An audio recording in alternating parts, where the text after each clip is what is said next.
Welcome to Money Making Conversation. I am your host, Rushion McDonald. I always tell people every week, it's time to stop reading other people's success stories and start writing your own. People always talk about gifts and passions. If you have a gift, lead with your gift. And don't let your age, friends, family, or coworkers stop you from planning or living your dreams. The people I bring on Money Making Conversation are celebrities, CEOs, entrepreneurs, and people I like to call industry decision makers. My next guest is what I like to believe is truly an industry decision maker. His name is Kirk Mayes. He is the CEO of Forgotten Harvest, one of Michigan's top nonprofit organizations and one of the nation's premier food rescue organizations. Forgotten Harvest was formed in 1990 to fight two problems: hunger and waste. Forgotten Harvest rescued 41.5 million pounds of food last year by collecting surplus prepared and perishable food from 800 sources that include grocery stores, fruit and vegetable markets, restaurants, caterers, dairies, farmers, wholesale food distributors, and other department-approved sources. This donated food, which would otherwise go to waste, is delivered free of charge to more than 280 emergency food providers in the Metro Detroit area. He's on the show to talk about the purpose, but also his purpose. Please welcome to Money Making Conversations, my man, Kirk Mayes. Thank you, sir. Brother Rushion McDonald, thank you for having me on the show. This is an honor. Hey, Kurt, I had to put you out there, man. You're changing lives, brother. Man, just trying every day to just do what we can to help, man. Well, Kurt, when I interview individuals like you, because you're such forward thinkers and you're all about what you can do more, what you can do better. How does that start? I'm gonna delve into you a little bit. What does that start for you? Who initiated this type of behavior or thought process in your life? It comes from my home. It comes from my mom.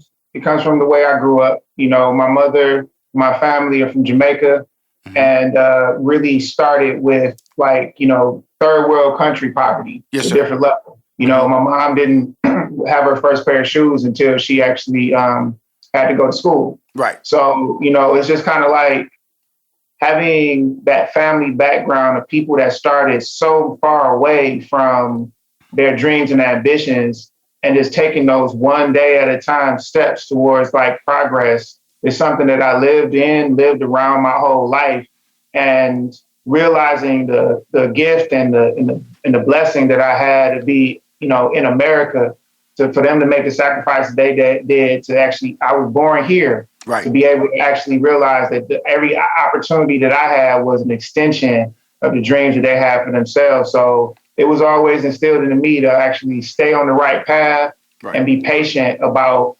achieving goals, because nothing comes, overnight. So it really just came from home and how I was raised. Well, that's important because it shapes your vision. Like I said, my service was really introduced when I was in college at the University of Houston, and I pledged Omega Psi Phi fraternity. And all fraternities and sororities are service-based organizations. If anybody doesn't know anything about that, that's what they really are. And that's when I really got into community service, giving, raising funds from local community activist organizations, donating food. I mean, we should give away government cheese. We should give away water, all those things. And seeing how the people react. I remember, man, when we loaded up that truck and was giving away that government cheese, man, it was a line around the block. And so the need is real. And so let's talk about that need, Kirk. Well, it starts with a moment where people have to realize that they can't do it on their own. And they got to actually figure out who they can trust in that moment of vulnerability to get what they need, but also try to walk away with enough energy and time so they can actually work on the root cause, which is, how do I make sure I don't have to deal with this again? And, in our lives, we'd be surprised how many times people fall into that one scenario where it's like, I can't do it by myself, whether it's a corporation that's doing major layoffs, whether it's the government shutdown that we've seen, the pandemic, or just the regular cycles of our economy that are changing every day from local to global, right? So we see in our work, unfortunately, the lines wrapped around the corner every day in multiple places. So the issue of human need is persistent, is constant, And unfortunately, it's more dynamic than just being able to put food in a place for people to get it. We really got to think, we got to really come together and think about the ways that we can help each other even before people ask, so that we can help, stem some of these gaps that people have. That sometimes they don't say anything until it's too bad. It's worse than it should have been. If we can work together and be that safety net for each other, we really can do a lot to reduce the pain that a lot of people are actually suffering through quietly. Well, let's talk about that because when you said that people are wrapped around the building, let's go back to 2020 when this country was shut down. Restaurants couldn't even do any business. And so you get a lot of your food from these type of what they say prepared or perishable food. And one of the things is restaurant caterers, farmers, wholesale and food distributors. Walk us through that moment right there in time where you had a system in place where you did business with and retrieving this type of food. Then when the country got shut down in 2020 due to COVID, how did that dynamic change and how did you walk through the process in dealing with companies now who not even making money, but now you need the food that they're offering? Yeah, so that's a good point. So let me just kind of level set a little bit on how the whole system is set up for us and how we kind of approached it. First, over the years, as we've become more dynamic and have more capacity to serve our community, we actually Forgotten Harvest, for instance, at the time that that pandemic went into play, our largest sources of food were coming from places like grocery stores, farmers, food manufacturers like Conagra and the places where the food getting warehoused. And we have a farm of our own. Mm-hmm. So when you think about the actual prepared foods, the stuff that's already cooked, we actually specialize in that other stuff I just talked about. And then we have some select partners like certain restaurant groups and like the casinos as well. Tiger Stadium. Right. When they didn't finish with all the hot dogs, we go get those. But because of the food safety parameters that we want to put in place, we didn't really deal with a lion's share of prepared food. Yes. Sir. When the restaurant shut down because of the pandemic, we do have the capacity to deal with that, and we had to make that adjustment so that we could actually go get the stuff that was actually going to go to waste because the restaurants couldn't get it out to the community. So there was a small blip in time where we got a bunch of the restaurants' rations and got that back out to the community. Right. Now, our typical way of doing things, as I mentioned, is our trucks leave. Our daily picture of Forgotten Harvest is our trucks leave our warehouse in Metro Detroit every day, and they go out on routes to go pick up food from dedicated grocery store partners. And then after they go hit about 12 to 15 of those grocery store partners, they then turn that food back around and drop it off at some of the community organizations, the churches, the senior centers throughout the community, in order for those organizations to turn back around and then redistribute it for folks in need in the community. At our home warehouse, while things are coming in from farmers and manufacturers and things like that, we have about 16,000 volunteers a year that help us with actually sorting through things, making sure we separate the good for the bad, but also break down things like the onions and tomatoes and corn into smaller bundles so that we're not just taking big gaillards or big boxes to the community and dropping them off. We're actually dropping them off, but they're also already kind of unitized. Mm-hmm. So people who walk through the line can actually get their portion for themselves. Mm-hmm. So it's kind of a dynamic operation going on a daily basis. As we walked into COVID, we had to realize a few things. Number one, our distribution network was going to potentially be greatly affected because if you know how the actual emergency food distribution system is set up throughout our communities, it's largely done by volunteers. That church group that's actually giving out the food, that's probably, grandma in the church, Miss Johnson in the church that says, this is something that's passionate for her and she wants to do that. Right. So just take 2 hours out her Wednesday to give away that free food that gets sourced for however that particular location does it. There's a lot of situations like that. That's actually the safety net for our communities. And when COVID came in, those were vulnerable populations. Yes, it was.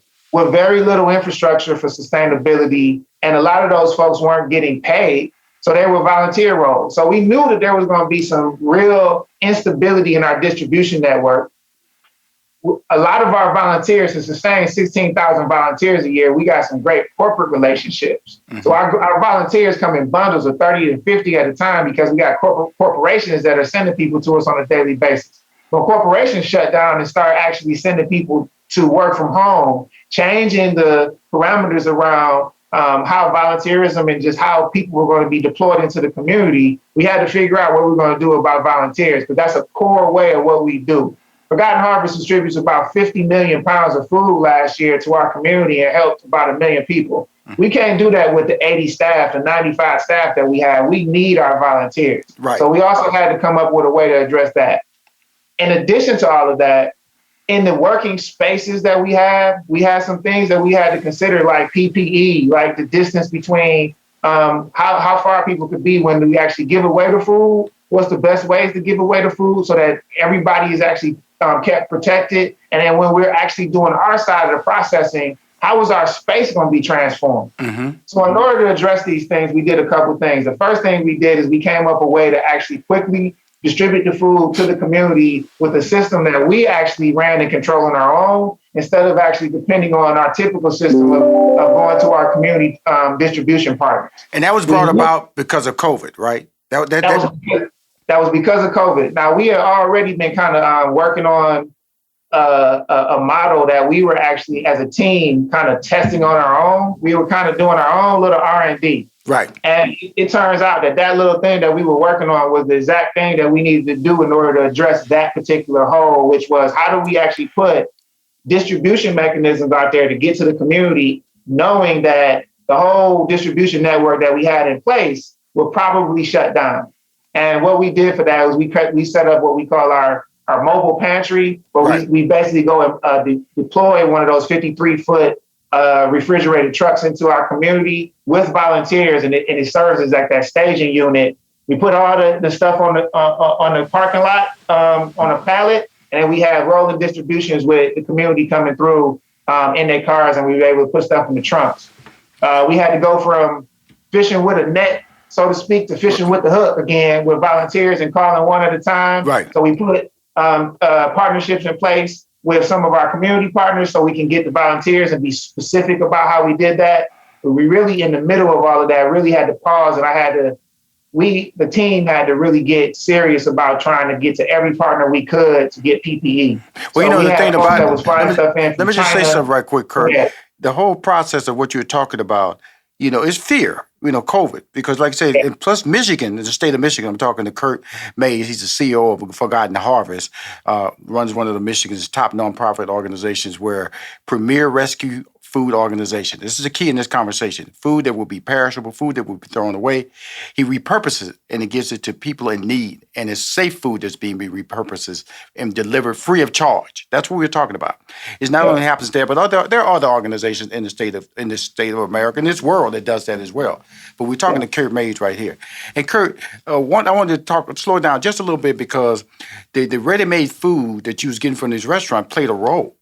Because that food went to certain individuals or certain groups. What happened there when you didn't have the ready-made food anymore to be given out to these certain groups or individuals that needed it or was expecting it 5 days a week?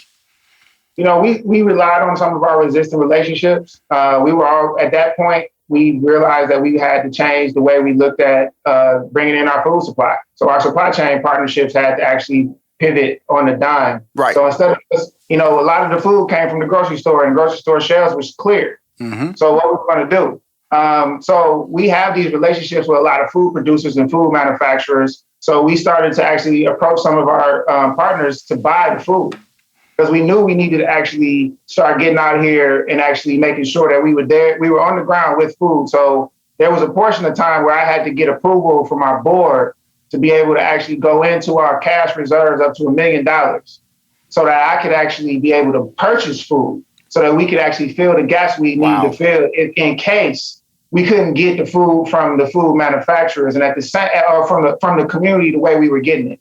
And at the same time, we started actually putting the word out to people. And you know what, man, I got to say, it's such a blessing. We never had to dip into that $1 million to buy the food. We did have to buy food. Right. But we got food that was coming in from places that we didn't even expect. We had partners that actually stepped up to make sure that we were in place where we needed to be. We have a coalition of partners in the state of Michigan called the Food Bank Council of Michigan, which is 7 organizations, and we cover the entire state. We started putting our heads together, and we went to the governor, and we started speaking as one voice about the shortfalls that were coming to us based on what was going on. The moves that FEMA did, the moves to be able to get the boxes on the ground, a lot of that conversation actually started in Michigan. Right. And it proliferated throughout the rest of the country as the way that everybody would actually get that solution in place. So the CARES Act program, some of the things that happened through FEMA, ultimately was what actually stemmed the tide to be able to give all of us the food we needed. So the food boxes, then Forgotten Harvest, because we have all these relationships with other fresh food providers, also supplemented the food boxes with vegetables, fruits, lunches for the kids. In all, we've been giving away an average of 70 pounds of food for every family that comes through our line. Wow.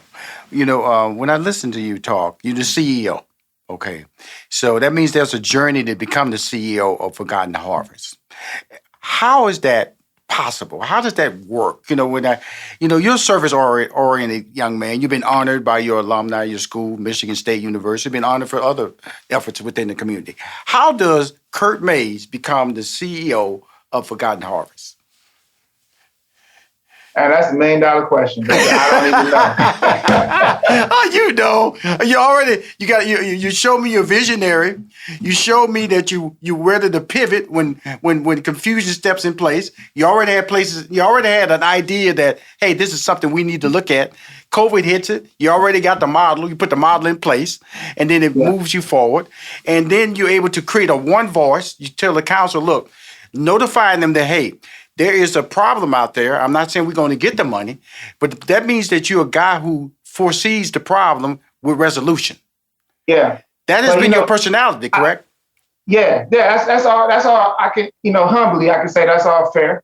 Right. So, but to answer your question, I got to actually go probably a little bit off the script and just go say that I've just been trying to make sure my fire don't burn me up. And I got a fire for our people. Yes, sir. I got a fire for our community. Yes, sir. I understand. I think I understand well enough the politics of change. My greatest focus is studying people and trying to understand people, so I can do as much as I can as a servant to people to help. I started as a grassroots or community organizer with the hope that I could actually be a part of an effort to. 20 years ago, I started with a dream that we could recreate Black Wall Street in Detroit. Yes, sir. And now I see people talking about it everywhere. So I honestly is just a young man who just want to see change with the people around me. I got a burning fire. I had a great education. And at one point, I realized that I can probably do anything and be successful. And I could go sell myself, my talent, my ability, my time to somebody and probably go make a lot of money. But I want to leave a legacy in this life that my child, my family could be proud of. And it got to be something more than just cash. So I dedicated my life to serving our community. And I got to say, it didn't start being the CEO of Forgotten Harvest. You know what I'm saying? It didn't start being the CEO of nothing except this dream I had. And I was always the CEO of that dream. And I never stopped being the CEO. And I've always been putting my fire into the place where I felt like I could add the most value to the moment in the conversation. And it's turned out that service has positioned me in a place where I've been able to actually be in front of a conversation or in front of a group and be considered as somebody to be able to be, to follow into the fire. Before I was at Forgotten Harvest, my job was as the grass top leader for a hard hit community in Detroit called Brightmoor. And I applied the same kind of fire towards community development and made some change and made some problems for folks who, you know what I'm saying? And that got me a role that was pulled into the mayor's office as the deputy for economic development. And I think what happened was the powers that be, whatever you want to call it, the cross-section of our community in the business world, got a chance to see my light shining in a lot of different ways as they were looking for the person to fulfill the role of Forgotten Harvest. It wasn't something I saw in my future, but when I really understood what it could be, I sat down in the interview and I gave them everything I had. Yes, sir. And I've been doing that for the last 7 years to try to do that through this role, to do the most I can to continue to change our community, man. I wish I could tell you a game plan to get here, but I just been trying to do as much as I can to give back to my people. Well, I'm gonna tell you your game plan. It's like a lot of people, because you're a grinder. I call you grinders. People that just put their head down and like I always tell people, when I look back on my life, I've been doing what I'm doing today since I was 18 years old. Uplifting, stepping beyond the word ask. I just did it. Seeing a problem and creating a resolution. And yes, I did rub people the wrong way, but I walked away with respect. The thing about it, when you hear the word rubbing people the wrong way, these are people who don't want change. And change is usually tied to putting forth effort. And when you ask people to put forth effort, that means they have to think about the resolution or the new concept. And that creates resistance. And that's where you get bumped. And so when you create resistance, that means you have to have a plan in place. And that's what he does. See, he doesn't create resistance without a plan. And so while people over there with their lips stuck out, he's over there telling people this is how it can be executed. And then they calm down and they have to come to the table and at least listen to you. And while they're listening, then you have their attention and their ear, and we can move forward. That is who Kirk Mayes is. He may not want to say that. One of the piece. Huh? There's one of the piece. If you don't agree, and I'm really believe that this is the thing, yes, I build it myself. There you go. And people like jumping on bandwagon. Yes. You might have been the one at the table said, no, but if, and I'm like, look, let's see. Yes. And if you don't want to jump down this road and see with me, I'm gonna go do as much as I can. I got enough capacity to build it so that this wagon is wobbling. And I'm gonna get somebody else to fix that wheel. But you don't see by action if you don't believe by word. And that's what really is my hidden, I think, jewel. I can do it if you don't want to. There we go. See, I finally got the real Kirk to pop out in this interview. You say he moved forward. He started pointing at me. He started telling me, if you don't do it, I'll get the nail and the hammer and the saw. I'll build it myself. And that's really why you the CEO. That's all I was asking. Because sometimes along the way, it's your passion, your desire to get out of the way and function as a leader is why we're here today. We're talking about Kirk Mayes in 1990. Forgotten Harvest was founded. It's dedicated to relieving hunger and preventing food waste. And they deliver 138,000 pounds per day, 5 days a week, to families in need. And recently, I shouldn't say recently, within this past year, you guys received a $25 million grant from philanthropist McKenzies. Walk us through that process and how would the money be used at Forgotten Harvest? Well, first, it's an absolute blessing, right? So what many people may not realize is there was no process for us. This was literally an angel that dropped $25 million on our lap. And when I found out, it was a call. Like literally the decision was already made. And it was like it was an email that I could have missed. And it was just like, hey, you got a woman that wants to talk to you tomorrow about a gift. And I've gotten anonymous gifts before. So I get on the phone and she's like, is this Kirk Mayes? I'm like, yeah. It's like, Mr. Mayes, this conversation has to be confidential. I'm like, okay, no problem. And she says, do you know who Mackenzie Scott is? I'm like, no, I don't. And she's like, well, she's an author and this, that, and the other. And she didn't tell me about her affiliation with Mr. Bezos or nothing like that. And then she's like, well, Mr. Mayes, we've done our research and we've heard about you. So we want to give you a gift. We're going to give you $25 million. I was like, what? Okay. Hey, Kurt, let's back that up because numbers. See, you know math. You've heard numbers. We've heard $20, $100. When somebody says $25 million to you over the phone with the word give, where were you at mentally? I was kind of dumbfounded because it stopped me. Because one, I don't think it's ridiculous to say that's the biggest gift I've ever gotten. It's the biggest gift the organization's ever gotten. Mm-hmm. You don't understand getting something when you didn't go through the process and ask for it or anything like that. You know what I'm saying? The Even hustle. Mm-hmm. if somebody came up to you and knocked on your door and say, hey, you just won the lottery. Here's $100 million. You kind of be suspicious if you didn't buy that ticket. Right? So at that point, I was like, man, are you for real? What? $25 million. And I immediately, I had to admit, I immediately picked up my phone. I was like, Mackenzie Scott, who is this? Right. And the first thing that came up was Mackenzie Scott valued at $60 billion. Right. Mm-hmm. I put the phone down. I was like, well, tell me more. Right. And what she told us was she has been going through a process to give away all her cash.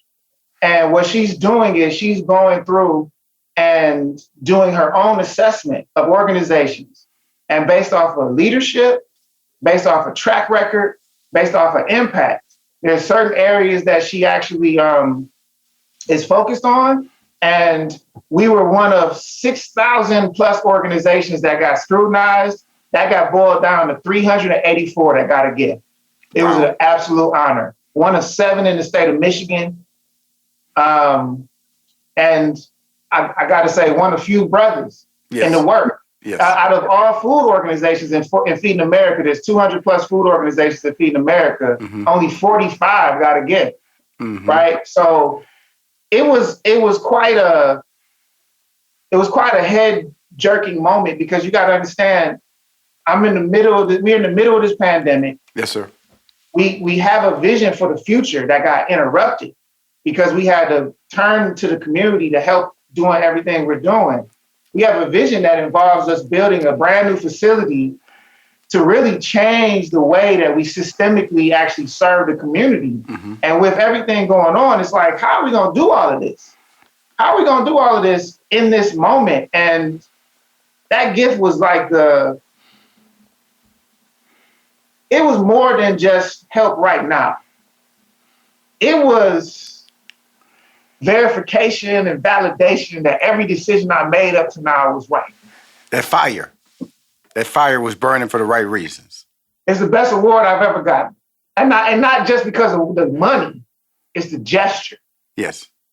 The gesture. You know what I'm saying? It was backed up by a magnificent dollar amount. Yes. That right now what we're doing is, you ask, how are we going to spend the money? Yes, sir. That starts with conceptually understanding how we look at it. And if I can break that down, try to do it in a short way.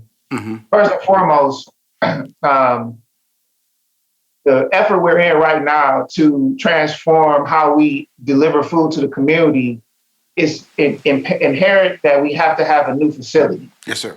The Forgotten Harvest going out and getting food every day from food providers, but also food coming in from the gross, from bulk and commodity providers.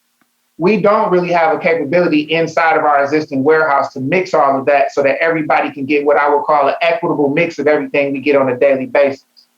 Those route drivers go out and actually pick up from each of those grocery stores, and they just give to like the 3 or 4 community partners on their route. Right. What we're going to do in the future is we're going to bring everything from every grocery store that we touch, all the farms, all the manufacturers. We're going to use the processes we have with our volunteers to actually mix all of that stuff so that there's not a line somewhere on the east side of town that only got from those couple Kroger's or couple Meijer or couple grocery stores. And there's another line over here that's just getting from the farms. We want everybody to get as much as possible, because the nature of food rescue is we don't really know what we're going to get on a daily basis. Mm-hmm. But we get so much that if we mix it all, people will be able to make the right decisions to be able to get the meals they need so they can go home and make and solve the problem of food insecurity. And I got to talk about that. Food insecurity for us is a person or a family not knowing where their next meal, the future meal is coming from. Mm-hmm. And the anxiety that comes from that is that simple. So I use that to hold us, myself and our organization accountable. How do we address that definition? And broken into that is knowledge, access, proximity, and then supply. So the way that translates into the way that Forgotten Harvest is going to actually transform or address that from a systemic level is we got to change our communication. Yes, sir. We also have been looking at and analyzing the distribution territory that we're working in. And we've actually created data systems to help us understand and qualify, but also quantify what food insecurity actually looks like in our community. Mm-hmm. We're collecting data from our community members that are getting the food so that we can actually now have firsthand information about where people are coming from, what some of their help mechanisms are, where some of their particular cultural preferences may be, and how we could potentially bring food closer to the actual places where people are actually in need instead of just focusing on the places where people are picking up the food. So when we look at this combination of being able to change the way we move, plus being able to change the way we think as an organization, Forgotten Harvest is actually transforming into a thinking and data-driven organization, and the new facility is actually going to actually help enable us to make that turn. That's already the plan in place. That's already what I was doing, right? And we're already raising the money for that. We already got cash coming in for that. And then we get this magnificent gift from Miss Scott in the middle of all this. And my board is like, now what? I'm like, well, yo, we already going deep. So now the question is, how do we go wide? Yes. So there's some additional questions that we have about whether the throughput of the distribution outlets that we give the food to are actually adequate in their capacity in order to actually serve the community. One of the largest challenges in people being able to get the food that they need is being able to get to the place where it is in time. So if, like I said, back to the example I had earlier, if grandma can only come to the church on Wednesday from 2 to 4 to be able to get food out, what about the working family that can't actually get there? Mm-hmm. So what we would like to see is a distribution network that has something closer to retail hours. Mm-hmm. I'd like to eliminate the line. Yes, and the way that I think that we can eliminate that line that wraps around the corner is that we need to have places that look a lot more like grocery stores, that have hours that are a lot more like a retail establishment, but still give food away for free, but still has an actual high quality staff working in there, treating people with dignity and like their customers. Yes, that people come in there and they go get their food and they go home with enough variety and enough volume so they can fix that problem and thereby not have to worry about where their next future meal is coming from. So everything that we do going forward with Forgotten Harvest is going to actually help us widen our ability to affect the need that we're addressing. And the next step, I believe, is when we move out of the building we're in, which is about 30,000 square feet, and move into our 77,000 square foot facility, I want to turn this old facility into a community care center that not only allows people to come in and shop at their regular pace, like they would if they went to any grocery store, but check out for free. And before you leave, there's going to be offices in here where some of our community partners, we don't do this, but we can invite partners in to work on mental health services, housing, credit, get your water cut on, get the lights cut on. And I want to bring our partners in to do that. So that'll be one facility that'll come, immediately. I mean, and then we can talk about other ways to expand. But brother, as you may already know, everybody can't really absorb the whole vision all at once. So I just give it out there. One piece at a time, we move to the next stage, and then we can see the other horizon. We can see the horizon differently once we get down the road. So that's what it looks like in the short term.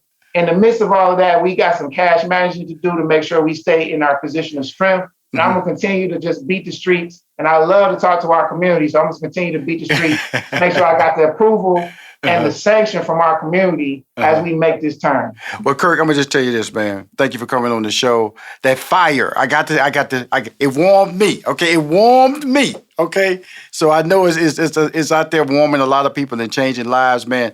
And definitely, I want to come up there and visit you in Detroit. Detroit's one of my favorite cities, and see that 33,000 square foot facility, and you're gonna move to the eventual 77,000 square foot facility. And I think you're absolutely right, repurposing that old facility into a care center, a life center. I think that's basically what you're saying, where you can be educated and nourished, not from your body and your head, and that's what we need in these diverse communities that are being underserved. Again, Forgotten Harvest, he is the CEO. I know how he got there. I just had to let you guys hear how he got there and let him drop that humble veil and tell us his story on Money Making Conversation. Thank you, Kirk Mayes. Thank you, sir. I appreciate it. If you want to hear any interviews or see any of my interviews, please go to moneymakingconversation.com. I'm Rushion McDonald. I am your host.